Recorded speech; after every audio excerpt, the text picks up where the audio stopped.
he goes to the back of his little guard tower, and so does the other as they both crank heavy cranks, and we hear the gate be lowered so that you guys can pass through. And in front of us, we see a winding cobblestone village of small houses. So, as we enter, see a very interesting sight. As you guys enter, we see two men wielding blunderbusses. Steel blunderbusses. They both have rotted teeth, cataracts, and very mangy faces of very poorly kept beards and mustaches. And they seem to be guarding a rotted cart that has a very strange humanoid trapped in a cage on top of it. And these two strange creatures with their trifold hats are talking to two guards as they sort of try to bargain with them and say, "You can't get anything like this from around here. If you want to find a beast like this, you'd have to go all the way to Skevia. Now tell me, how much may I get for this vile creature?" And at this point, Al, if you want to describe what it is that the players are seeing as far as what you look like trapped in this cage. Woo! Okay, great. I'm going to pull up my description because it's way better than what I could do off the top of my head. Wait, so you're trapped in a cage right now? Yeah, you know it. I love making a dramatic entrance. Okay, so my character. What if we just decide to ignore her and go on our merry way? Please don't. If you, I don't know, do whatever you would do, but she's obviously a player, so. Oh God. Imagine having to switch between perspectives the whole time. Everyone's off on adventure. She's still in the cage. Okay, so Yunyuan is a thin, lanky woman blessed with brown skin, honeyed eyes, and 2 dimples. Her hair is soft and thick, reaching to her lower back. She was born with a round face and square jaw, moles dotting underneath her right nostril and eyelid. Her body is adorned with ceremonial tattoos along with ceremonial piercings. And if you notice, she's a arachne. So she's not part spider, not a drow or anything of the sort, or a dryad or anything of the sort. She's just human, like a spider centaur, human at the top and, wolf spider at the bottom. So it kind of... She's like a furry spider. Do not. A haired spider. I just started and already they're disrespecting me by calling my character a furry. I don't mean it. But yeah, she's stuck in her cage. She's not looking, obviously she's not very happy. She's quite disgruntled, arms are crossed, and she's just glowering at the two that are trying to barter her away. Like she's some sort of animal. So, as these strange characters approach the city gates, what is it that this arachne in a cage sees? If we want to go from the order of top to bottom who's on the screen. So, Durnan first, you can go ahead and say what your character looks like. Durnan is just like a regular human. He's he's kind of tall, like 6'3", like not like ridiculously so. He has like the build of a city guard. He's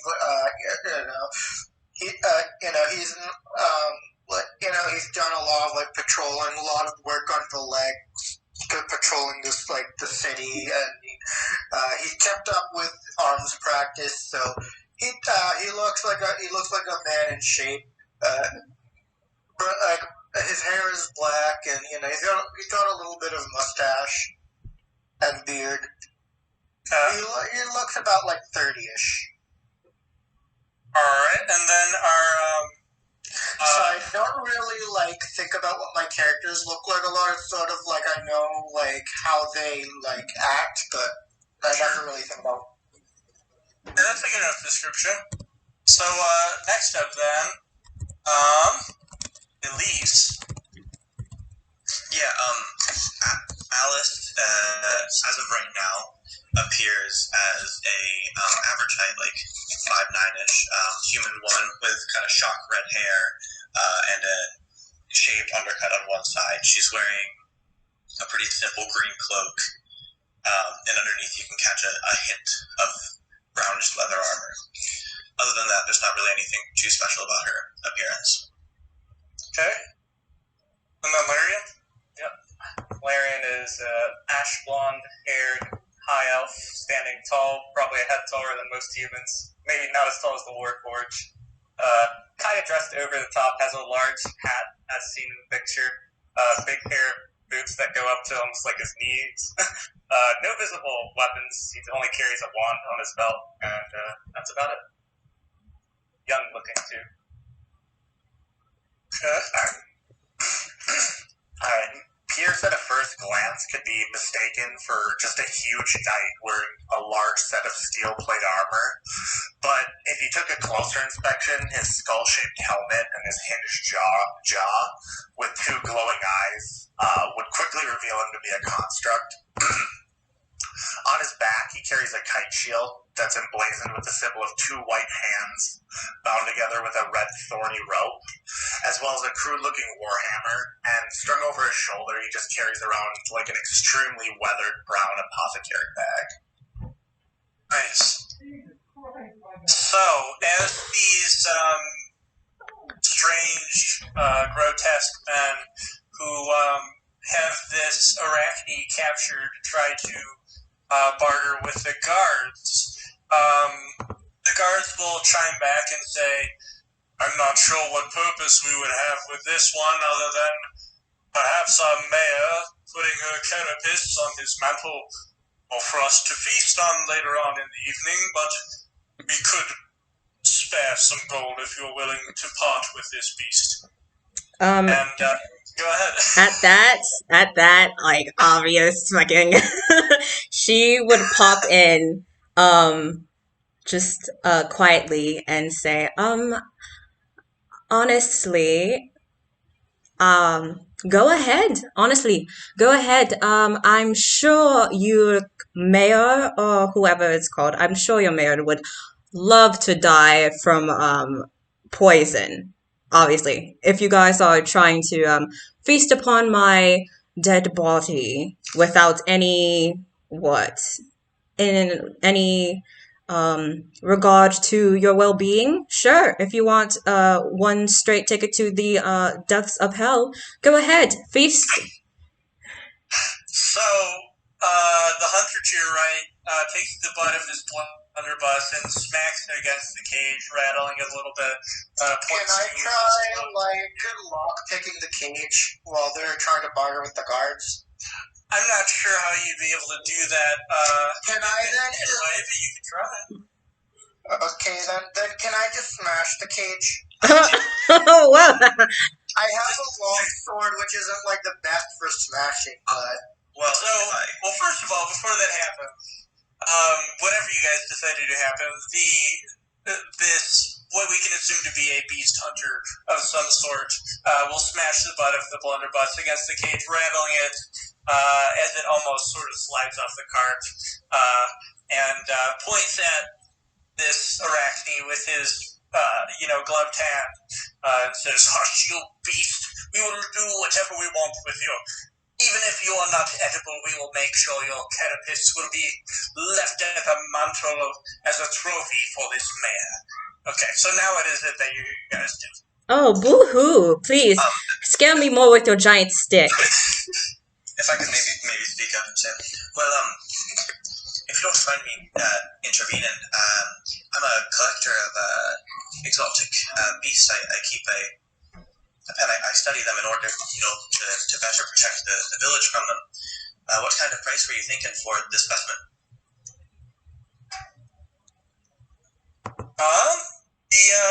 The beast hunter would turn around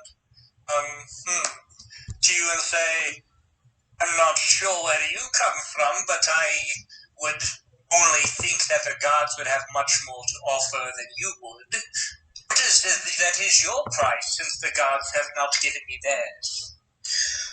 Well, then, I think an amount such as, we'll start at a lower reasonable price. How about 8 gold? They would both look to each other with raised eyebrows, like in shock, drop their jaws and look back to you. 8 gold, he says. 8 gold, she says. And they go ahead and just turn their back to you and begin speaking with the guards again. Sure. I step in and I say, I don't know what the laws are like everywhere, but I know that in Kolshaven, this sort of transaction is patently illegal. What proof do you have that you're operating within the boundaries of the law? Like, did you get this? Did you get this creature legally? One of the beast hunters will slowly walk over to you, and he will sort of open a sort of pocket fold on his vest, revealing a patch on it. And the patch shows a spear with a sort of beast-like skull through it, like a cow skull or a goat skull or something. And it's a black spear with a red skull. And he says, where we come from, the high pike hunters need not obey any laws. We do as we wish. Okay, then. So I'm just going to back off, fade into the background, but stay close enough to break open the cage when they're distracted properly. Is there any chance that I could, seeing him move around, try and guess what he's going for, that he's trying to maybe free this creature? For now, creature. Are you talking about the Durnan? He's the one who just said that he wanted to sneak around. Yeah, I mean obviously he's not sneaking, but he's preparing himself to smash something if they get distracted. Okay, yeah, you'd be able to pick up on that. Sure. I want to. Sorry, I totally spaced out what the question was for some reason. What? Is that what you were asking? I was asking if I could tell that he wanted to free her. Yeah, definitely that. At this point, the guards would shrug to one another and say, this one might be more trouble than it's worth. We may not be part of the main order of cities around here, but I can't see any particular purpose we may have for this spiteful woman. We could offer you plenty for any other goods or services you might provide, but we are not this barbaric. And the beast hunters would look to each other with gnashed teeth and say, well, we'll keep her in our care while we're here. Take her to a... Well, if possible, because you did say that I could clock that he was being shifty. I wanted it before he does anything drastic. Make eye contact, and then behind my back so that he can see it, but not the guards. To looking at where we're standing. I'm gonna cast fog cloud on the area. Okay. We can go ahead and do that. Then we can go to roll initiative after you do that. So let me go ahead and see what that radius is. 20 foot. Yeah, 20 feet. Here. And I'd be trying to center it here-ish probably. So that it covers. That is a 20-foot radius, so that's 40-foot diameter. Yeah. So I'm not going to increase it to. That's just sort of symbolism. Sure. Yeah. So how exactly do you do this then? as Durnan sort of approaching, looking like he's going to smash it, I guess you just sort of pop that and have it, blow up into a smoke cloud. Yeah, you see the woman take out her staff from behind her back and just kind of lightly tap it into the ground, and then a swirl of smoke slowly spreads out, or slowly swirls, quickly just spreads out through the area, obscuring everyone's vision.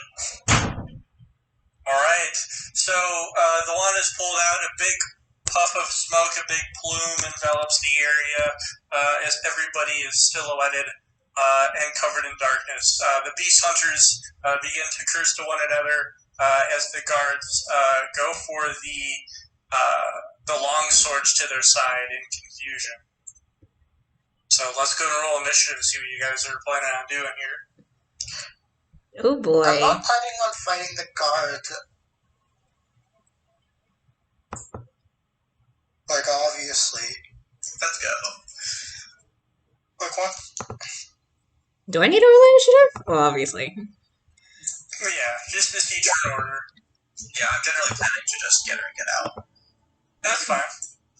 Can I Initiative doesn't mean combat. Right. Just an order of things that are happening.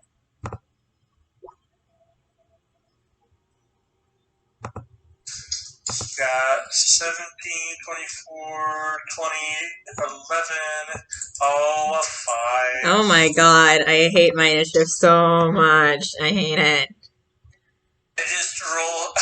I just gave the symbol for your initiative to be a cage accidentally. Thanks. Add insult to injury. Alright, let me go ahead and see what our guards initiative is. A 6. And then let's roll for what is now determined to be, as they call themselves, the High Pike Hunters. They got it like a 6 and a 12. Let's see. Alright, so turn order, Larian's gonna go first, and Elise, and Durnan, and, what is happening? The Beast Hunter, then Pierce, then the Guard, and then... Yay. Last as usual. Alright, so you are all covered by this thick smoke.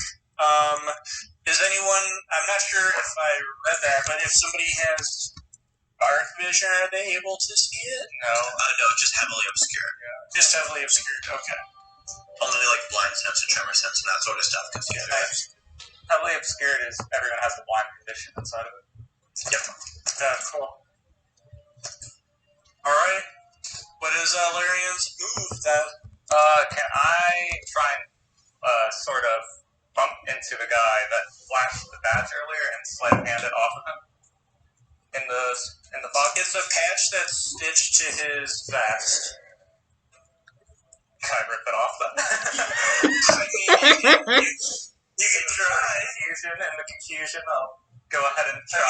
Do you have Yeah, are you going to use Mage Hand to do that, or are you just going to I'm just going to do it. I'm a blade singer, so... So, let's see. How would, roll for just ripping something off someone's vest be? I think that'd be roll to hit, and then just strength, I guess. Sure. Roll to Let's hit. go ahead and try that. Strength or roll to hit with dex? Roll to hit, and then you'll do a strength roll to see if you can rip it off of his vest. I see. But while rolling to hit, should I be using dex or strength? Whatever you use regularly. Okay. Yeah. 17, it's really messy. Oh, what is that? Oh, Jesus. Put +6. Damn. Reach into the Matrix to pull this.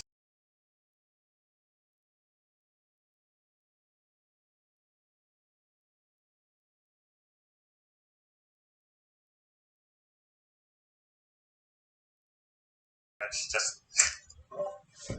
Oh, it's not rolling damage. You're not trying to do damage to Okay, it, right? yeah, but like with the It's just a regular another D20 roll. Yep. But plus 0, so. Okay.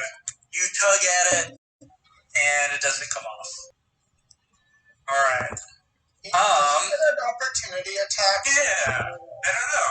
He is blinded. Is he blinded? I think he's opportunity attacks, you need to see the creature, technically. And he hasn't had a turn yet, so he doesn't have a reaction. Oh, yeah. There's that, too. Alright, so you're not able to tug his patch off, although that is definitely an interesting idea. And then, how do you pronounce... I know I said Elise. I don't think that's correct. It's very close to Alice, if Al is. So basically, Okay. Alice.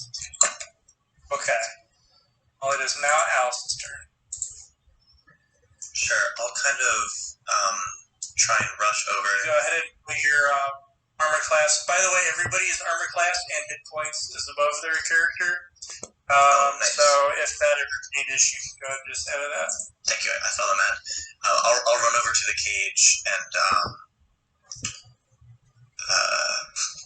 with my bonus action. You have to. Well, I'm just trying to walk around him. Right. Sure. Yeah, that's totally fine. And then I saw what's his name trying to break the cage earlier. I don't see him now, but I'll also try and smash up the cage after I cast Shillelagh as a bonus action. Okay. So I think I'll just So, yeah, would you be able to like that again? I don't remember the exact. So Shillelagh just makes my staff deal 1d8 and let's use my wisdom for damage and to hit. Oh. It's a druid spell. It's a bonus action to cast, and then as my action, I'll just swing at the cage. Okay, that's gonna have a flat armor class of. I'm gonna say it's gonna be a 5. Okay. So it's a 23 to hit. Alright, so you're able to smack at the cage, deal damage to it, as you hear it rattle, and it deals 6 bludgeoning damage to it. Let me go ahead and give it some HP. Okay, so you're able to do 6 bludgeoning damage to it. You hear it rattle, you hear some screws fly loose, but it is still intact enough that you can't pry it open. Sure. That's my turn. Okay, next up's Durnan. Okay then, so You can hear, even though you can't see it, you can hear the cage being, smashed. So you can get an idea of what's happening here. okay then, so my next priority then is to occupy, I guess, the... What are you doing, Al? You're still in that cage. So, in order to cause max confusion, I'm going to use my bonus action to manifest Echo to create a copy of myself between the two guards. Okay. Can only be a place that you can see? Let me double check, because I don't think that's specified in there. So, an unoccupied space you can see within 15 feet of you. Yeah. So since you're technically considered blinded, you'll be able to use that. At least in the radius. I'll go ahead and I'll draw the shape of it. Oop, that is the wrong shape. So, let's see. I would say this is where it's centered. 5, 10, 15, 20. Let's see. So it's about this is not exact, but just to give you an idea, it's about that big. The blinded radius? Yeah. Okay then, so if I move, okay then. Well, so now that the creature's been freed, I'm going to, She's not The well, the cage cage is is just broken. damaged. The cage isn't even broken, just damage to them. Oh, then I'm going to finish breaking the cage. I'm going to move around behind the cage and try to break it with my life. Okay. So the front of the cart is pretty much at chest height for you, and from where you're at over there, you wouldn't be able to reach. So you'd have to, make an action to climb on top of that cart, or you can just stand right here. Okay, then I'm just going to stand right here and, use, I'm trying to use my longsword to help. So do I just roll an attack action? Yeah.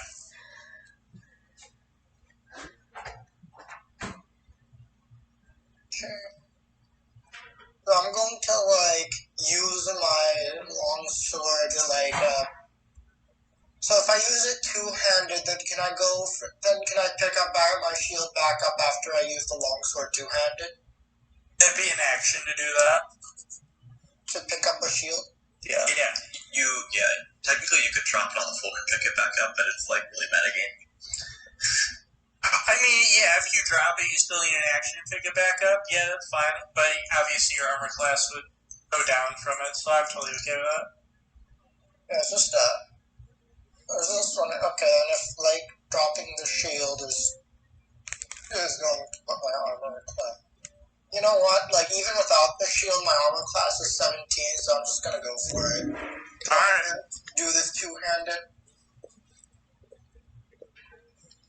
Okay, so 15 to hit, you're able to slash through the cage. Okay then, so now rolling damage.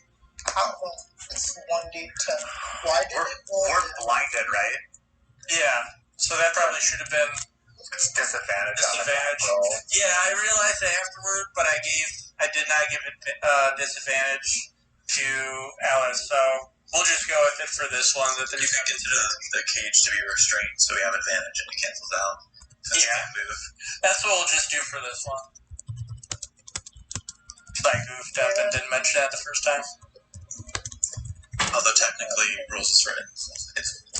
It also can't see us. Yeah. Which is so dumb. It's funny as fuck. Alright, so what's the damage for that longsword then? 12. Nice. Okay, so you slash through that cage. The door bursts open, and you can hear the cage sort of fall apart around Unedoa. As I free, I was saying you are free to go. You're free under the name of the law. And I turn to the two men, and I'm saying that what's their thing called? What I don't know. What were they a part of? I wonder. You people of that name that you just mentioned. Yeah, I keep on. I'm so bad with the names. I should have written it down. That's fine. You'll be able to talk to everybody about it later. You're good.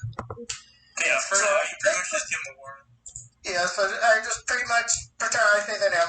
Your organization is one of the is a center for illegal activities and Stop! Your goods are forfeit. You're not doing things that abide by the law. Your goods are now forfeit. Yeah, as far as I'm concerned, they're just a bunch of violent vigilantes, and as far as I'm concerned, I like to fuck with them. I don't care if I'm outside my jurisdiction. So you feel this sword slash around you in the cage. I'll just break apart around you, but you can't see what's happening around you. Wait, do you have blind sense? No, I thought pretty much. You do it. I do. Yes, I do. Okay, so I can still. Yeah, I technically can still sense everything, even if I can't see. I can still sense. Awesome. So yeah, the cage has been broken around you. Great. And Durnan makes his big speech to these wretched beast hunters. Wow, that's so nice of him. According to Law A72, under the jurisdiction. No, not quite that dry. I know. I'm just like, you're doing some terrible shit, Yeah. and I'm going to stop you. And if You're all very bad boys. Daddy dear is going to discipline you. Okay. Go to bed without supper. So, the beast hunters then hear the cage crash and crack open, and they spin around to try and fight whatever it was that has, thwarted their plans of selling this creature. Let's see. So, what do I have here?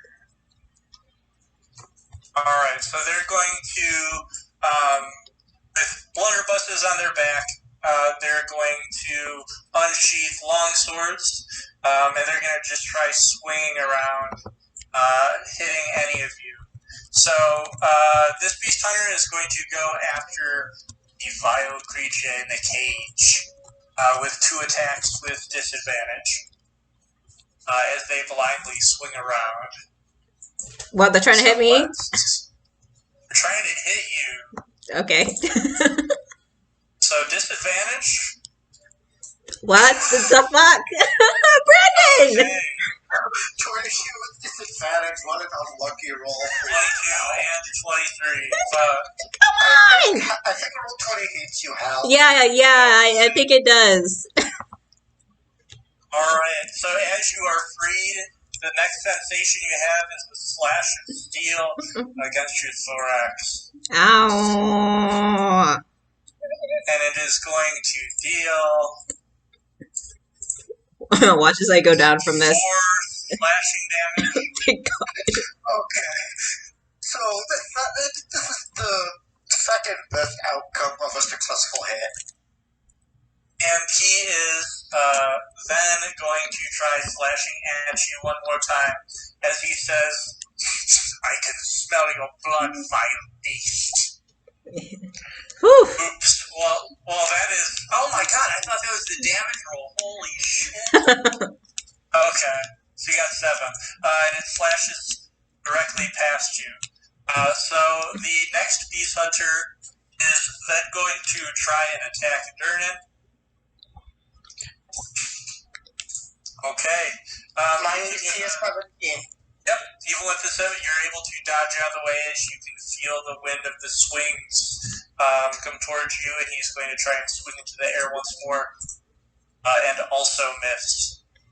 So next up then will be Pierce. Alright, yeah, just with general confusion about what's even happening, he just kind of like waves his metal hand in front of his face, trying to clear out the mist, and when he realizes he can't, he just goes, "But what the devils is going on?" And he just runs out. What? He just ran out the gate to the forest. He just dips. Honestly, He's actually doing the thing of we split up the deck. honestly, mind his own business. It's actually happening. I respect that. Take a dash action and run there. Okay, cool. There is nobody out in the alley streets right there, so you've just got the dark alleys surrounding you. Some smoke coming up through sewer vents. And next up will be the guards, who now start to panic as they see, combat has broken out. And they are surrounded by this fog cloud. They're going to try to just back out of it because they're not willing to sacrifice themselves for whatever's happening here. And this guard will notice you, Pierce, and he'll say, "Bolt, where are you running to?" And begin... Well, actually, I think he's going to pull out his crossbow, point it at you and say, "You stop where you are. You're not getting away from this yet." And the other one is going to signal up to the the guard above to drop the tower gate so that these criminals cannot escape. And the guard is going to try and search for it in the fog, and I'll take him another turn to try and pull it down. Next up will be Larian. Oh Lord, I don't even know what to do. I'm just going to surrender to the guard next turn. She's free. My job here is done. How long did the fog cloud last for again? It lasts for up to an hour. It's concentration, though. Okay, cool. So you choose, alright. Yeah, so whenever I drop it, I drop it. I'll step out of the fog and kind of just wait there. Okay. The guard who's cranking this crank up here points down to it with the other hand and says, if you escape anywhere beyond these gates, you will be seen as a criminal. Stay where you are, or we will punch you down. No worries, I don't plan on leaving. Next up will be Alan's. Ooh. That's so cool. Look over the general direction of where they think the Arachne is and say, I would highly suggest you try and vacate the area you're in. I'll cover for you. And Alice will stand up and bonk. Nice. And what are you bonking with? My quarterstaff with Shillelagh. It's the last 1 minute. This spot. Oh crap! For some reason, do I not? I don't know what happened. She's not on there anymore. Am I not? Why am I not on there? Oh, I deleted the game. Okay, so after the guards ran out of the fog, what is it that Unedoa does? It's okay. I'm used to. Okay. Well, obviously she's gonna leave. Can she just take her full movement? Does she have her weapon with her? I'm guessing she doesn't have her weapon. Did they capture her with her weapon? What is your weapon again? It's a great sword. She just had a great sword in the cage. Are you serious? They're not that dumb, right? They can't be that dumb. It's in the cart. Oh my god. It's in a bag at the front of the car. Oh my god. Okay, well, she's just gonna grab her great sword and book it. Well, not really book it, but you know. Any armor? Yeah, she's wearing what's it fucking called? Chainmail, I think. Yeah. Okay, cool. I'd say you still have that on. But yeah, you'd have to snatch that great sword from that bag. Okay. That could be a bonus action. Yeah, I'll take that as a bonus action, and then she's just going to use her full movement, which is 20 feet, and just try and get away from wherever. Let's see.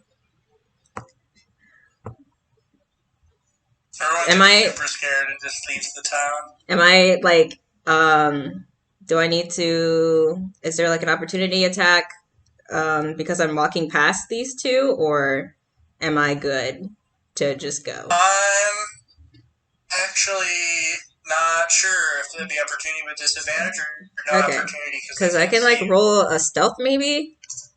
They can't, if you can't see them, I'm pretty sure. Okay. That, yeah, you have to see a creature to make an opportunity. Okay, cool. Great. Yeah, so you don't have opportunity against you then? Okay, she's just gonna walk this way. Alright. 10, 15. Yeah. She's So out. that was 10 feet.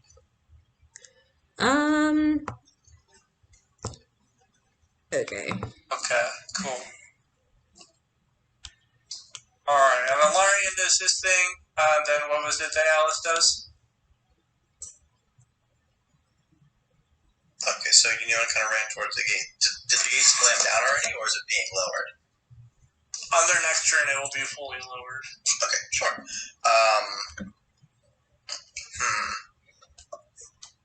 Kind of limited because fog cloud is concentration.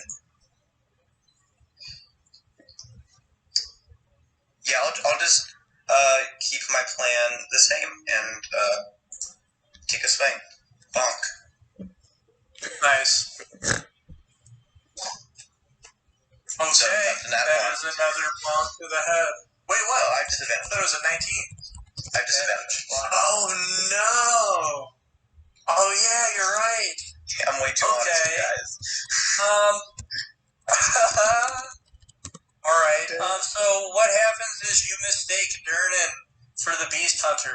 And you hit him in the head. Oh my god. Yes, we are. Are you guys talking about blinded? Because how blinded works is if you're attacking another creature that is also blinded, it is equal out. But if you're attacking an object, it will be at disadvantage. So when attacking the cage, they would be at disadvantage. Attacking another creature that's blinded would be at regular. Yeah, which is That's how that works. which is really Okay, that's really, technically, really since they can't see me, I have advantage to hit them, but since I can't see them, I have disadvantage and I cancel out. sure, that's fine. But it sounded like you had rolled it the other way, so I went consistent with that. But sure, No, yeah, that's in that case, it's a 19. Okay, cool. I will keep it Alright, right. so you bonk him in the head. Oh yeah, I'd make it up for crit fails 100%. Even on checks. Seven bonks. Okay, cool. I see you hear it crack over his skull as he curses to himself, and looks around to try and see who smacked him on the head. Is there anything else that you can do? Yes.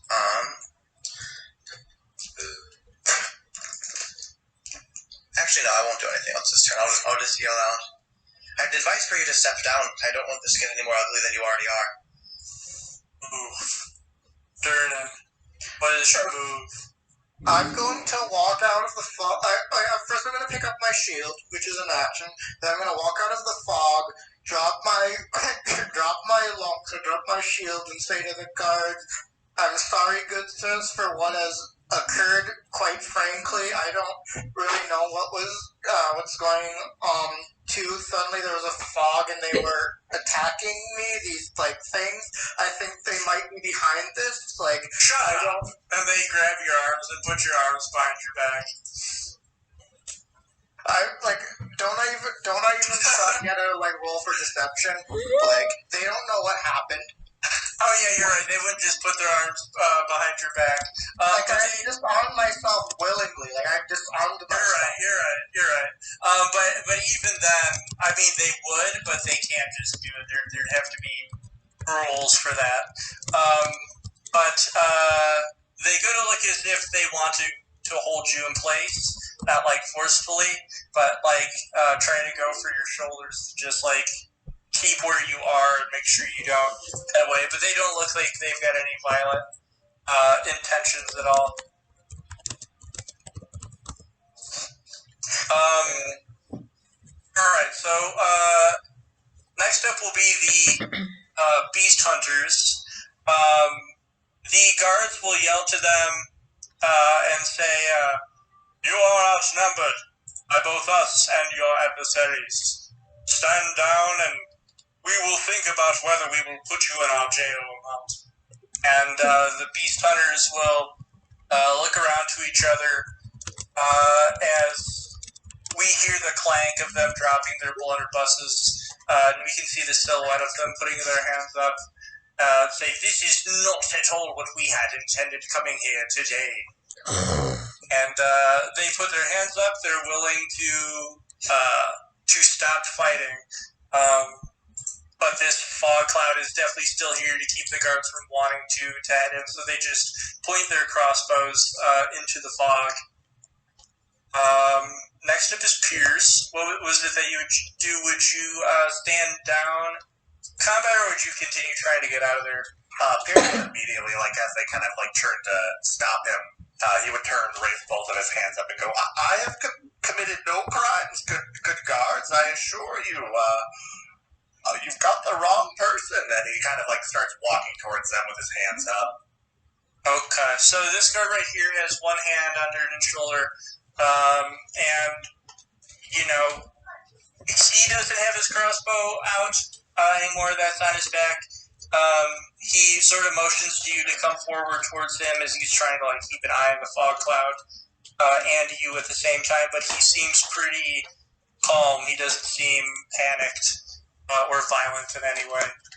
Yeah, and I would walk right up to him. Pierce hasn't drawn his weapon or his shield at all, so I would say he looks Pierce looks very non-threatening as well, besides the fact that he's a massive warforged as he approaches. Okay. So the guards would then, these two guards next to Durnan would then shout to the beast hunters and say, "Disarm yourselves and come out of that fog." We will decide what to do to you next, and perhaps be a little giving if you are willing to come out without any ill intent. And it would then be Unedoa's turn to decide what she wants to do. If she wants to back out of this combat or do something else. Is the gate... Well, obviously she can't leave. The gate is now closed. Okay. The guards have lowered it. Well, I guess she's going to stay in... She doesn't really... Since combat's over, no one's really attacking her. She's just a little confused over the fact that they're now, worried about the beast hunters and not while she was like being captured in the cave against her will, but okay, whatever. Yeah, she's just standing there just waiting for things to die down, probably so she can thank those who helped her with her escape. Please don't thank me in front of the guard. Don't plan to lie about what happened. Oh, well, if she needs to, she'll like slink away. Is the fog still up? Yeah, for now. Okay. So my turn. I can't drop it. I don't know if there's a way if she can like. For now for whoever wants to engage in combat, we can still go in turn order. But if everybody doesn't, then turn order is over. Everyone's just standing there waiting for something to happen. This fog cloud is still here, so that's pretty much stopping anything from happening. Fog cloud is really good. I am going to use my action. I can't fly yet. Darn. Did you say you can't fly yet? Yeah, I did. I'm going to turn into a squirrel. Oh. Can you do that while concentrating? Yes. I'm actually going to turn into a squirrel and then drop fog cloud. Oh. And just kind of hide under the cart. Nice. Because I figured I objectively initiated all of this, so I'm literally the only one objectively at fault. I'm going to give you a small creature symbol over your head to just show that you're now Snail. a small creature. And as the fog kind of drops, Pierce would turn to the guard that he's standing next to and just kind of place his hand on his shoulder and just goes, "Another peaceful revolution for the guards of Crochet, it would seem."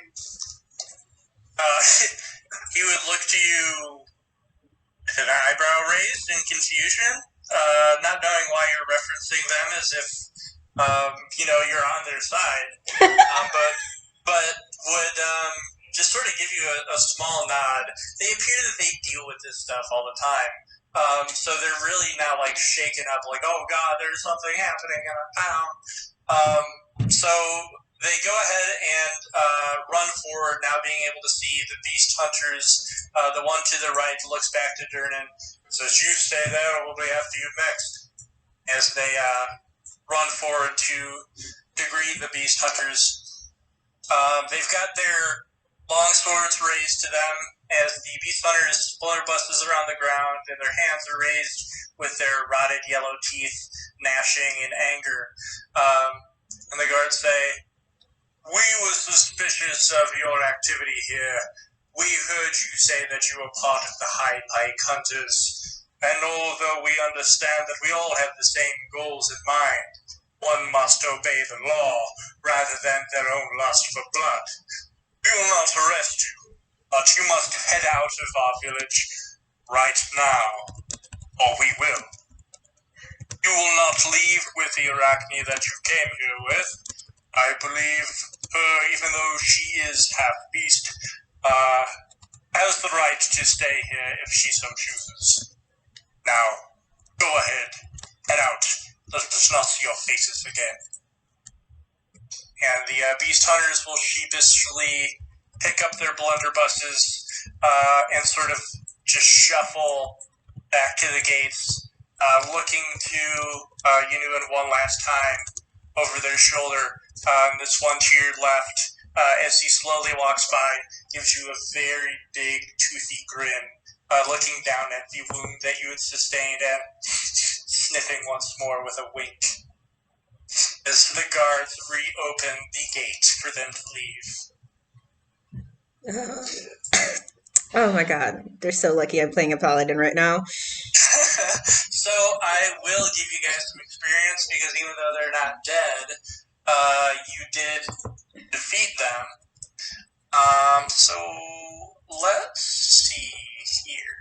How many experience points is level 3 total? Sorry. Is it 900? As far as like leveling up to level 4? Well, no, like, so technically you count them as a big block, and that's like what the rule, like. It's 900. Thank you. Okay. Is that how much is? Yeah. Experience. You start out with 900 at level 3. But yeah, let me go ahead and find out real quick because I don't have these. Okay, it says XP. Okay, so you're gonna earn 450 each. So you're gonna gain everyone will gain 900 XP total from that. So in order to level up to level 4, you need to have 2,700. So we're 1/3 of the way to level 4. If I understand what you're saying correctly. Yeah, let me go ahead and pin that for you. 1350 total. Okay. So that has been pinned. As the gates open and the beast hunters gnashing their rotted teeth are let out, the 2 guards at the top pointing their crossbows at them. Is there anything anyone would immediately do before we go into the next thing that happens? Do the guards seem like they are like pursuing us any further, or do they kind of seem like they were just going to deal with the 2 black knight hunters and let us be on our merry way? They've definitely not forgotten about you, but right now they are very focused on these beast hunters, making sure that they leave without any more problem. Right, you can tell if you were to like try to venture off and they knew that you were there, that they might spin around and get angry. I'll like scurry up on top of a building. I mean, I'm a squirrel, so I don't really care. Yeah, I'm just going to wait for them to like handle us and try to like lie my way out. Okay. I have I think a +1 for deception, so I'm willing to take that chance. So, with the gates open, the beast hunters vacate the area, leaving their cart behind as the guards confiscate what is on it. One of the guards go ahead and just hops up on top of the cart, goes ahead and shuffles around the bags to see what they've got on them, pulling like bloody hides of small creatures out of drenched bags. This guard here will go to Pierce Ender and say, well, I can see that you're able to handle yourselves and you don't have any ill intentions with us. This is not a large city. We do not have strictly abided by laws here. As long as you are willing to keep to yourself, keep safe, and not harm anyone else, you're not going to have any trouble with us. But if you could follow us back to the rest of the group so we can at least ask you a few questions before you go. Certainly, if any other problems should arise, I will happily run away again. Yes, of course. So the guard will go back to the front of the gates, hoping that you two will come near him. And the other guard on top of the car will say, "That's rather tall human woman. Where did she go running off to? Perhaps we'll need a guard to go deep into the city, see if she might have gotten afraid and ran off." Yeah, so like I follow the guards. Okay. So these 2 guards go back to minding their posts. And at this point, there would be some citizens that are sort of like looking out their windows. Fearfully, we see like middle-aged woman with raggedy hair holding her child as they look out the window frightfully. And sort of people start to peek out of their houses as they had, darkened their houses, blew out candles, closed their shutters when they saw this happen. But they're all starting to get curious and look around, and the guard on top of the cart will raise his arms up and say, Everyone, you are safe to go back into your homes. The problem is dealt with. There are no beasts here." Want to make that perfectly clear, this was just a scuttle between non-beasts. They are gone. So go back into your homes. And everybody would sort of mumble and mutter to themselves and close their shades, open their shades, light their candles, and go about their merry way. The guard will then jump off of the cart and approach Pierce, tapping you on the shoulder and say, I've got a question for you. Yes, for me. So, you said another victory for the gods of Crochet. What did you mean? Do you have previous knowledge of us? Is that why you've come here? Oh, it's been a great many years since I've found myself in your fine settlement, but yes, some previous knowledge I do. He pulls out a small scroll and some ink, and he says, how many years exactly has it been since you've been here? And, just so that we have a record of it, so that we know who's in a small village. What is your name, and when's the last time you were here? My name is Pierce. Pierce Platinum. Well, let's see. It must have been, a century? A century and a half? A century since you've been here. What are you? And that name sounds a bit familiar. Not entirely sure why. I can't put my finger on it, but what kind of creature are you to have been here a century ago? And as he says this, Pierce kind of looks down at his hands and just his body in general. He just says, well, I don't believe I'm so much a creature anymore as a walking suit of metal. Well, if you've been here before and you have knowledge of us, we will no longer continue to pry, and you are welcome here. As for all of you, I think it is time before you head further into our city that you explain why it is that you have found yourself at our gates. Are you in need of supplies to bring back to your settlement? Are you a hunter? Or are you looking for new residents?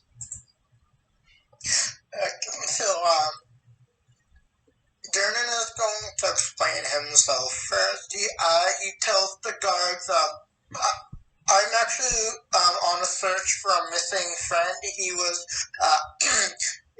as you know, under these circumstances, I'm quite worried about him. His name is Ipius. He's a wizard from Kolchevan, and his last known location is this village. So I was hoping I could find someone who may have, seen him and knows where he might be, or if he's here, or where he is. I just want to get an account of his location. Do you? And then he's going to ask the guard if anybody by that description has been seen in this city or entered the city through the gates.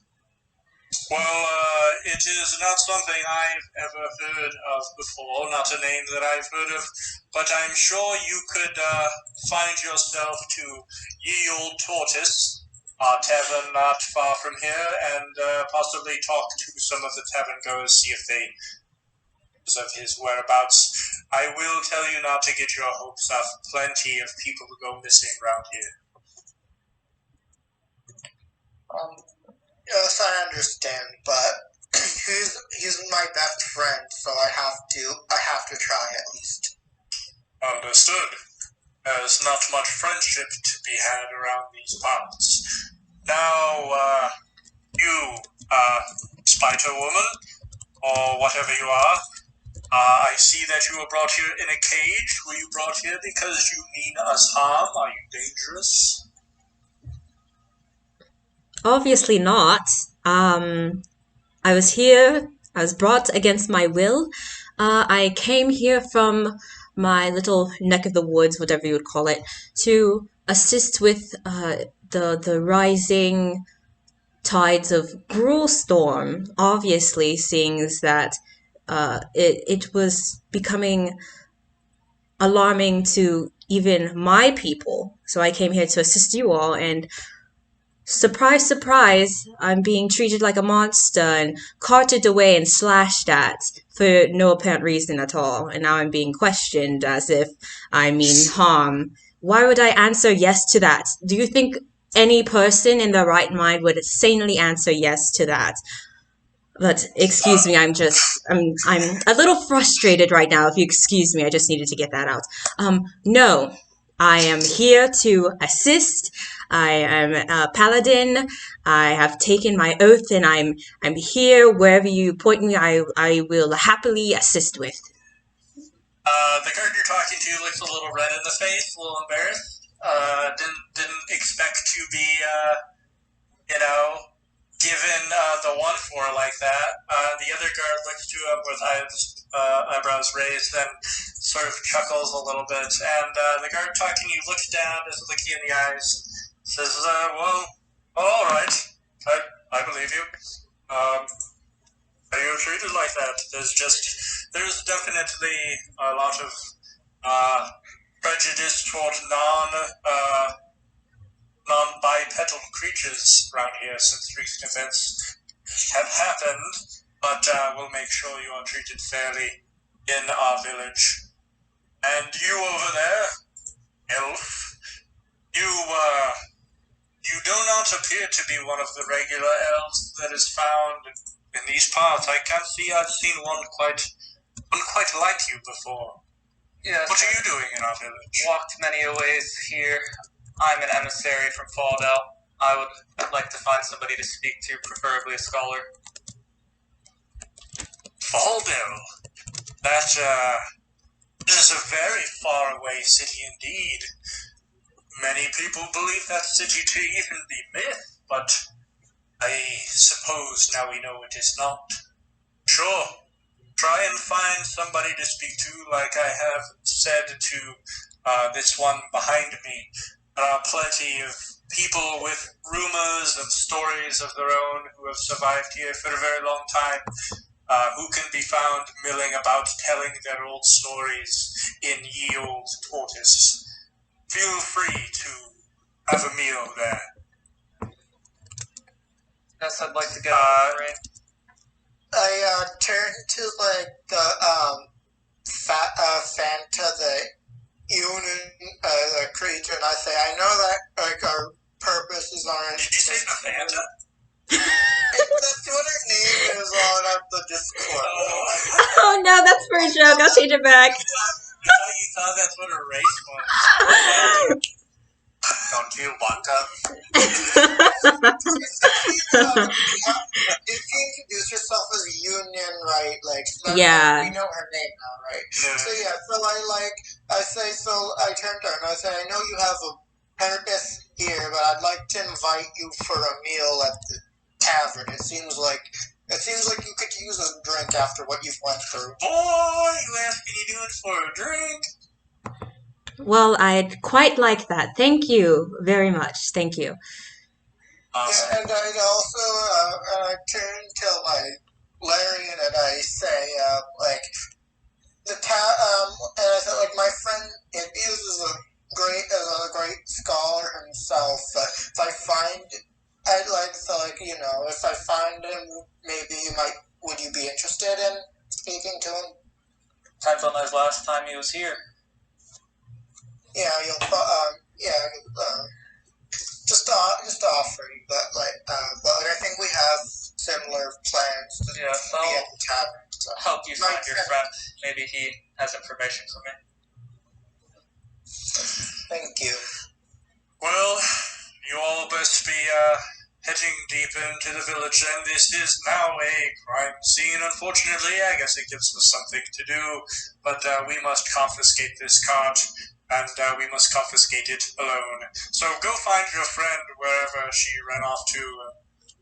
Enjoy yourself as much as you can in these dark times. And he would point to where ye old tortoises keep heading straight till you see a 2-story building made of cabin wood and billowing with smoke. You'll be able to see a symbol of a tortoise right in front of it. Pierce would actually walk up to Union, or how do you say it exactly? No, you said it correctly. Union. Union. Yeah, I Union. was saying it wrong. Ewan. Okay, yeah, he would walk up to her as well and say, "It would appear that Ilmater sought to end your suffering today. This is a great omen. I would ask, do you mind if I travel along with you? I unfortunately," and he looks down at his hands again, "cannot enjoy any food or beverage, but conversation would be nice." She would turn to him and say, "Why, the more the merrier. Feel free. Please.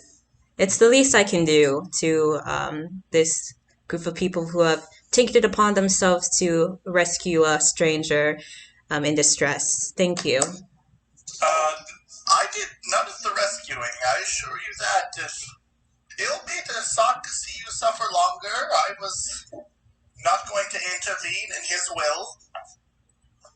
I say I don't like beast hunters. They're shifty types of people engaged in all manners of criminal activity. They seek no permanent settlement. They seek to build nothing. So I wasn't about to let them engage in such activities under my watch. Why, thank you. It's very appreciated. So after Pierce starts talking about Ilmater, gets the guard's attention and turns to Pierce and says, "Well, it appears there is no doubt that you used to be of this village.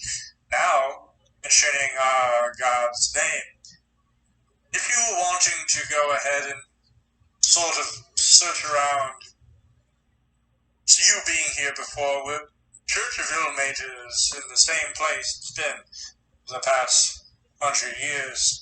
I'm sure you know the way." Is there a shrine to Tyr as well? I'm not familiar with that god.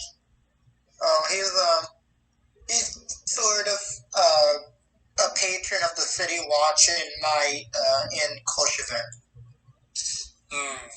I have heard of that small village, but I've never visited. But yes, if you were wanting to visit the church and you've been here a century ago, as I've said, it is in the exact same place as you might remember. I have seen some changes. Good to know that buildings don't grow legs and walk in the city. I mean, that's a very real possibility. Not in the city, no. Not yet, at least. Don't jinx us, though. Alright, head out. Shove off. Start following the instructions to yield Tavern.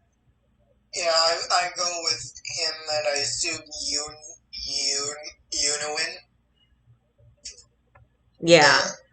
Sorry, I was drinking. Sorry.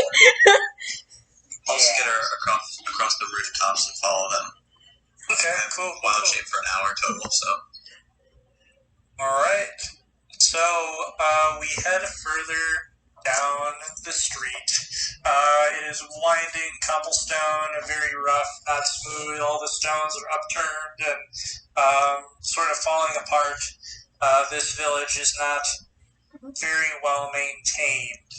But let me go ahead and this music I'm going to need to do in Discord. Because Roll20 kind of sucks. Let's go. Groovy. For real. Okay. And as Pierce is kind of following along, he's actually kind of following behind everybody else as he kind of seems to stop by certain buildings and place his hand along the wood grain there and stuff like that. Oh my god. But shortly after gazing off for a few seconds, he does continue and follow behind the rest of the party. Pierce is the main character. So we all head forward. When eventually we do come across the flickering torchlight and candlelight of the towering ye old tortoise, and push the door and head inside. So, It is a pretty decently sized tavern.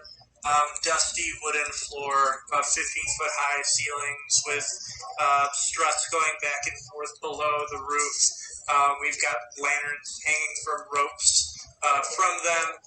We've got a human bartender who's washing dishes and some human servers that are going around handing out drinks. A guard staying put here. He's got sort of sunken in dark eyes. You can tell that he probably hardly ever sleeps, as well as many assorted villagers and some familiar faces. Well, maybe not faces, but familiar garments of these scraggly-looking men in the corner by the fireplace. Ugh. Yeah, as I see the group enter the tavern, I'll go ahead and slip into an alley. And I don't think Disguise Self would survive through wild shape. But that's up to you. What do you mean, survive through wild shape? So, like, I turned into a squirrel, right? Yeah. But I had Disguise Self on, so I don't know. So you have to turn back into, and then disguise self, Yeah, I can't disguise self again because it is a once per day ability. If you can go into an empty alley, look around, and just turn into my regular self, no disguise, and then I'll walk in like 20 seconds after the rest of the group, probably. All right. So as you guys, what were you gonna say? I was going to ask, so, like, did we meet Alice while she was disguised as someone else? Like, so we won't recognize her when she comes in? Yeah, no, you'll recognize her. I don't think they would, unless they saw the disguise. Wait. No, when you come in, are you gonna come in? I can't cast disguise self again, because, it's a once per day. I thought you were coming in as what you were, okay. Nope. All right. Nope, I can't do it again. Okay. Why were you disguised? Okay, never mind. Just everybody gets together. So as you guys enter this balding, late 30s human male, he's, his hair's receding, but he's got a long, curly, well, not long, he's got a well-kept, curly brown beard, covered in sweat, his arm, his shirt is rolled up, and he's just, this burly-ish dude, probably a former hunter, and he's just sort of washing dishes, and he looks to all of you and says, oh, quite a motley crew we got here. Welcome to our village. What is it that you would desire? We've got plenty of different dishes to choose from. Feel free to sit down, and a server will be with you immediately. Okay, is there, how much would it be for drinks for all of my friends here? And then, drinks on the house. Yes, that would be, well, if you were the house at least. Yeah, that would be about 5 gold. 1 gold for each here. Okay. So I pay the 5 gold for the drinks. All right, the server will be right out with your silver platter. Go ahead and rest and relax and wait for us to come out.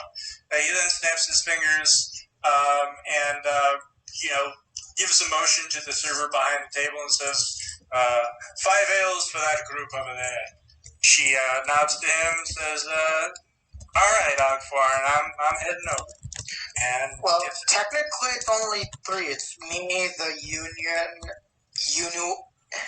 Union. Yeah, you're right the first time, Union. Yeah. Union and Atlas can drink. Pierce can't.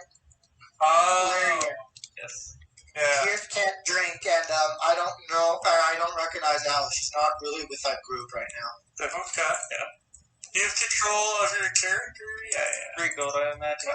Yeah, I was just waiting until you let me know. So 3 gold. I could walk in. Yeah, you can go ahead and walk in. Sure. So you all see, if you glance through the door, entering a ridiculously tall, like above 7 foot, Fearbold enter the building. You might be able to recognize her because she does still have the same shock red hair with an undercut and simple green cloak. But as far as stature and facial features, and general looks go, she's much taller and much different. Yeah, you can make an investigation roll if you want to try and see if you recognize her. But Ogborn, as we know his name now, is going to look up at Alice, sort of wild-eyed to see such a tall creature, and would say, "Oh my, it's been quite a while since we've had a foothold in these parts. Welcome to the village. Haven't seen you around here either. But you can go ahead, feel free to have a seat, and if there's anything you'd want immediately, let me know, and I'll make sure to get it to you." Alice nods, says, "I thank you for it, and I'll go ahead and make my way towards where everyone else is sitting. As well, just kind of walk over here and go to sit down. And I'm not even going to say anything as I go to sit down." Alright, so you guys have a strange feeling as if you know who this is, but obviously you don't know that you've met unless you were to make an investigation roll to see if you recognize it. Darren just Yeah. that like it's a fear ball gets doing the same thing as that person he met. Right. And you can also just assume she might say something if she's going to sit down. Yeah, like unless she says something to me, I'm just going to assume it's someone else. So these double doors, these fragile wooden double doors, creak open as one of the server brings along a plate of frothy ale that's dripping onto the wood floor. And she sets it down in front of all of you, gives you a smile, and says, "What'll it be tonight? We have some specials that might interest you. Have stag steak, as well as owl bear ribs that were brought to us by those kind men in the corner over there." And she points over to the beast hunters who make a grin of rotted teeth and bow there and sort of give one of those fedora. My lady. I hate them already. Don't worry, they're not wearing fedoras. I just didn't know what else to describe it as. I'll whisper under. They're also wearing button-up polo shirts with flames on them. So, you know, you've got the fedora, Wow. you got the flame shirts. Like Guy Fieri. One of them's got a wolf shirt on. That's fine. You can wear whatever you want. But anyway, continue. So like I've already paid for the drink, so I'm not going to like offer to pay for like the food too. But I'm just going to like look around and see anyone who might look like a wizard or like someone who's in the arcane arts to see if like maybe they know Hippias, or like listen around for his name. Do you want to roll perception to see if you can find anyone that sort of sticks out to you? Sure, yeah. I'll roll perception. Oh man. Everyone seems to be just sort of small-time, poor villagers, just sort of looking to survive in this world. No one stands out in particular. Go ahead. Why do I keep rolling with advantage? Is there any way to like? Oh, it just does it for you, just in case. You can go to your character sheet if you press the little gear and change it. But generally, yeah, it's on the right side. If you press the little gear right at the top there on the right side. But it doesn't really matter because you can just use the first roll. Yeah. He presents to you a special stag steak and owl bear ribs. Of course, there's other things that you could request, but would anybody want those specials? Oh, yeah, I'll take the ribs. Nice. Wait a second, weren't the ribs bought from the beast hunters, or which dish was that? Yes, they were caught by the beast hunters. I thought they had to like leave the village. How are they here? Those are different guys. Those are same group. Yeah, same group, different dudes. Would I know them? Would I personally know them from, you know, how I got here? Would I recognize them? Oh, you can, I already said no. Okay. You could make a perception roll for that, but for these guys, no, you don't recognize them. Okay, as long as I don't recognize them. Just same patch of spear in a goat skull. God. Just the ale. I don't know if she's petty enough to just eat. You know what? She's gonna play it safe. She'll take the steak instead, not the ribs. Okay, that will be 2 gold if you can provide it. Great. She'll cough up 2 gold right quick. Be right back immediately and enjoy yourselves. And she'll pop back into that small kitchen to cook up your steak.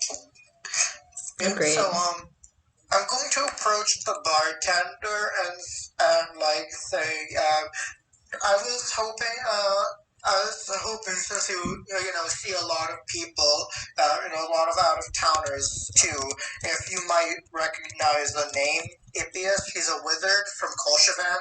He was studying the Gruelstorm. As far as I know, his last known location was here. I do indeed recognize that name. It's very odd for a place around here, Ippius. But yes, there was a strange-looking wizard that found his way through here about a month ago. Sounds familiar. He did babble on quite a lot about going to a bigger city to try and find blah blah blah. Who knows? But I remember the name of the city that he was speaking of. If I could just get it on the tip of my tongue here, let me sort through my notes to see if I can find the name of the city. A bartender keeps Why does he have notes? very Yeah. more to this man than it seems. Let me get out my iBook. What? So he says, yeah, for real.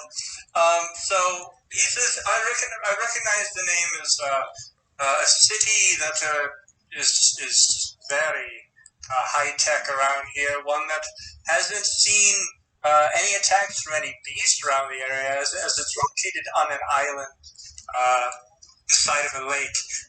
It's known as Unedoa. What's the name? Or Unedoa? Yeah, let me go ahead and get the actual spelling for that. But yes, that's what you hear until I get you the correct spelling. Yeah, I just want to write it down in my notes because it seems like it's going to be important to me. Okay. Yeah, but that's what he says. I'll make sure to get you that when I scroll and find... Oh, here we go. Found it. Yeah. Yes. It is north of here, north of Unedoa, as I said, sitting atop a lake. A lot of rumors about that city, but let me go ahead and spell it out for you. Thank you. Yeah, good luck finding a strange friend. He was quite an odd one, that's for sure. He's an odd one, big plans, all that, but he's my best friend. Well, Thank while you you're here, for- do you want to know anything to eat? I'll take some steak for myself. Do you have soup, actually? Oh, yes, of course, we've got a little bit of soup. There are some, let's see, awakened shrubs that we were able to take down outside the village, grind them down to a paste that adds salt and thyme. You can go ahead and round that up for you.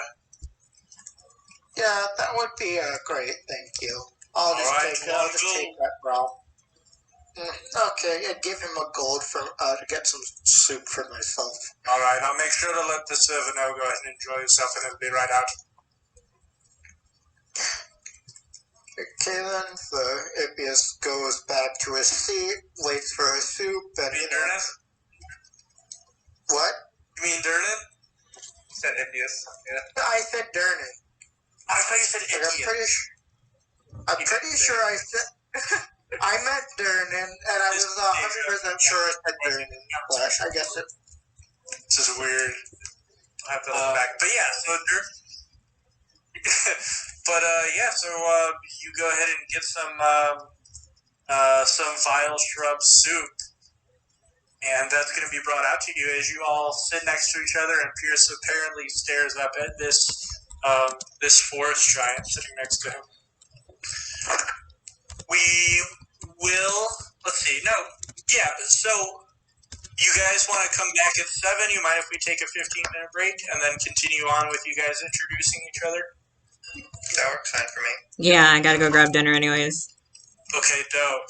Like not piercing things together. So,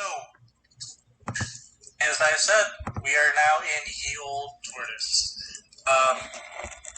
And we got our meal. I'll say that the server that we had been talking to last time, the time when we were all gone, was able to bring that steak out to you guys, as well as that vile shrub soup. Both looking very, very tasty in their own way. The vile shrub soup is like steamed broccoli almost, but looking more like that one vegetable that everybody hates. I keep forgetting the name of. It's not like artichoke, but it's just like a big green goop. And steamed, as well as sort of like, I wouldn't say burnt, but like cooked brown of its like tentacles, just like stiff and hanging out like tree branches almost. So that's handed over to you. Oh, that's how it's supposed to look. But yeah, you guys all have this meal here, and it smells wonderful, and your ale tastes good. Some people are giving you glances and stares over their shoulder, but so far everything's pretty alright. I don't know if the music stopped playing. I still hear They have it on loop. Nice, good, cool. Alright, well, everybody is now sitting at the table together with these people that they ran into. What's up? Did the bartender mention if Ippias was talking to anyone or particularly close with anyone here? Oh, no, he just said he talked a lot and he sort of tuned him out, but he knew that he was going to this, one of few great cities in the area north of here, by that name. And he can't, like, point out to me anybody that Ippias talked a lot to? No, he didn't keep close attention to him. Okay. I mean, that's fine. I just was wondering. Yeah. So like I said, everyone's sitting at these tables. Go ahead. I'll turn to Dern and ask, what does your friend look like? I tell him he's like a... he's a wizard. He usually wears, like, the robes from the College of Kolshavan. Long, white, flowing robes. He's clean shaven, usually about 6 feet tall. Pale skin, he doesn't go out much. So it was really weird when he decided just straight up to go on, like, a quest all by himself. Just like, I found something exciting in a rush out. He usually doesn't do that, but... and then, I'm going to... Do I have a picture of... Like, I don't think I have a picture of Ippias, but, like, if I have something that I can, like, try to make a sketch of him with, I try to do that. Sure, you've got pen and paper on you. Okay, I'm going to try and make a sketch to the best of my abilities of Ippias to give to,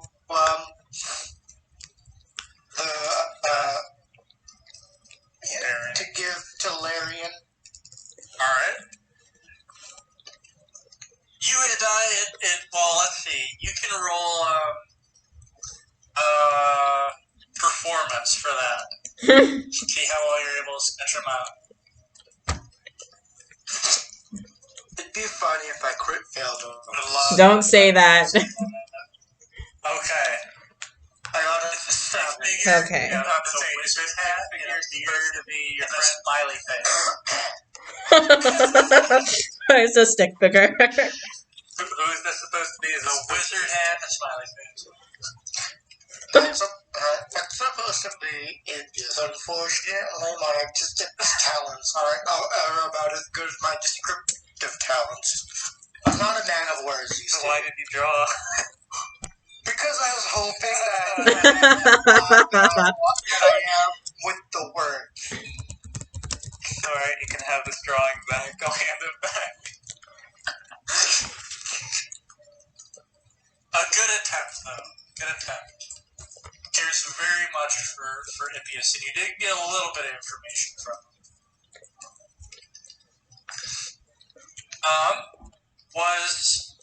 Did anyone have any questions about each other or wanting to know when all this Beast Hunter stuff went down?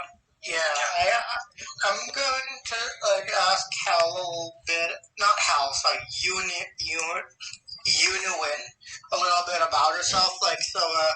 What manner of creature you have never seen someone who looks like you before? Sorry, I just ate. I just had like a huge bite of rice. Yeah, she's gonna. Sorry. She like smiles kindly, and she's like, yeah, well, I'm an Arachne, as I said before, while firmly discussing my motives with the god in the front. I took it upon myself to leave my home and assist the humans and the bipedal creatures of the neighboring lands with their little problem of Gruelstorm. I'm not sure if you know what that is, being as you were. Everybody knows about the Gruelstorm. Okay, great. Surf She's just gatekeeping. I'm not sure you mortals would know about something like that, but I'm just wandering around trying to see if I can grant any alliances that I can that could probably help me get better access to the town. And I was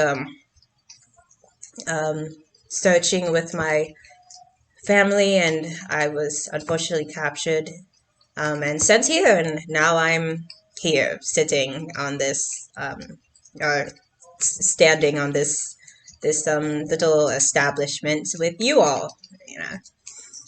Sounds like you have both good and bad luck. What god do you serve, by the way? I don't think you've mentioned that. Is it God. Torm, Elevator, a god I'd recognize?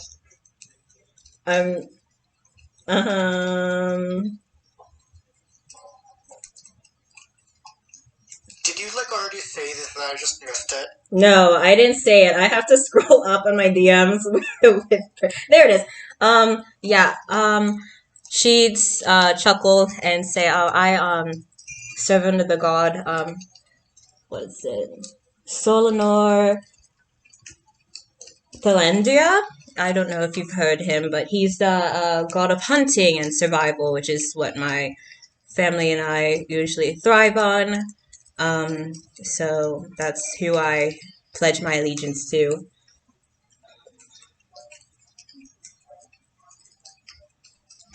Oh. Yeah.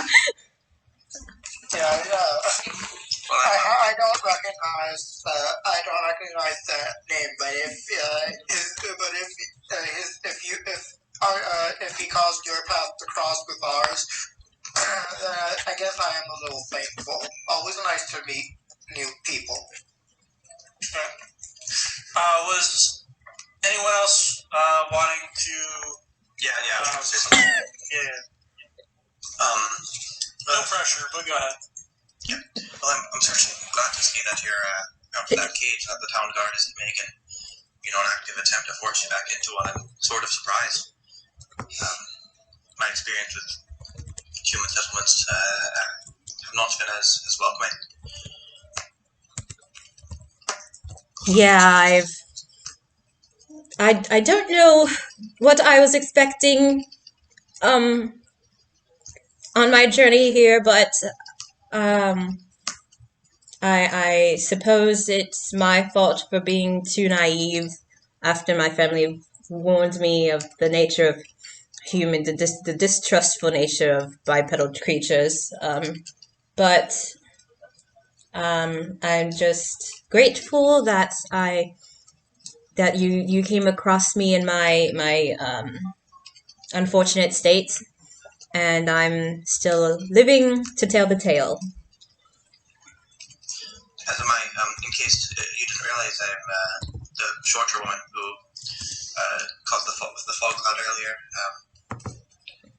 No longer that anymore, as you can also see. It was also the squirrel that was on the rooftops following him. Yeah. Thank you. I truly appreciate your interference, honestly. To be honest, I'd take any excuse to knock one of those hunters upside the head. Same here. Like, they're in Kolshavan too, and they're always making trouble. You know? Well, perhaps they could have been reasoned with if you would have tried that approach instead of... No. You don't reason with hunters. They're like nomadic. They don't have any attachments to anything. It makes them, very hard to deal with. And like Kolshavan, the city guard, you have to watch them. Well, they certainly seemed attached to those gold pieces they were searching after. That's an attachment. To be fair, gold doesn't count. seeing that Sorry, you can go ahead. I was going to say, seeing as I offered them almost all the gold I have, and they laughed, that approach didn't seem to be worth it. And as our friend is saying, gold isn't really an attachment; it's a means to an end. Maybe they couldn't be reasoned with, but the guards could. And we kicked out without any resorting to spilling blood. Oh yeah, speaking of spilling blood, I'm still wounded. Does anyone? I'm still bleeding. I'm so embarrassed. This is so rude. I'm so sorry. Does anyone have any yes, I do. That's what everybody was staring at.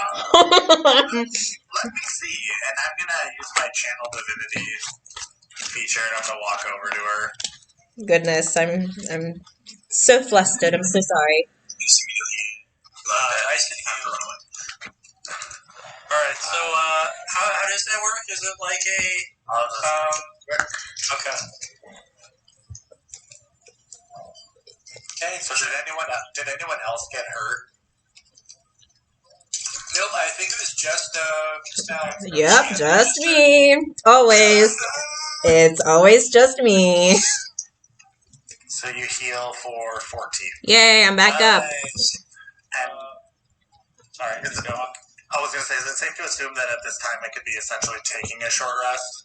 Yeah, this would be a short rest. I would like to approach the bartender while everyone's busy catching up and whatnot. Okay. Yes, what is it that I can do for you? Are you finally hungry now? For starters, I'll take off my hat and I'll say, no, just two questions. One, how long was that man here, Hippias? Well, I saw him talking amongst the tavern folk, trying to tell them about, well, if I'm going to be upfront and honest about it, nobody here really likes to speak of the beasts on the outside. We try to remain fairly optimistic. Ever since Father Kine came to this village and sort of resurged a new hope for us in the aging, ill-mated church, spirits have been up, and we just want to make sure we keep our spirits up. But he seemed to have been ranting on about some sort of supposed cure for, well, the sickness we're very much afraid of around here. But he just seemed crazy to all of us. So was he here for days or weeks or? He he stayed atop the second floor tavern for, I'd say, 3 days worth. He did have plenty of gold to provide, so he didn't really ask any questions. Aside from that, anyone here that looks like me? Looks like you, I would say not. We have had plenty of wood elves and half elves make their way down here selling the game that they've caught, but I would say not as sophisticated as you. What are you doing in such a small town like ours? I would expect you to be surrounded in a much wealthier city. Doesn't seem to be your crowd. Typically I am, but sometimes I'm sent off on quests. Are there any scholarly folks around? Any sort of, I don't know, scholars? Well, I don't think that many folk are educated around here, but as I mentioned, Father Kine has been a bit of a godsend for us. If you were to speak to him, he's been here for the last 50 years. He might have some information to provide. Where could I find him? At the Church of Ilmater, which he has restored since he has arrived here in its rotting state. And that can be found to the south of the entrance you all came from. And let me go ahead and sort of see. It can be found near Waterside, past the river that runs through here. It is unmistakable in its architecture. Thanks. I'll have it right back. But I would say right now, you guys would know that it is around. Everybody's gotten kind of. Well, let's see. I would say anyone who is good with nature would be able to tell what time in the day it is. Other than that, you guys can make out that it's somewhere in the evening.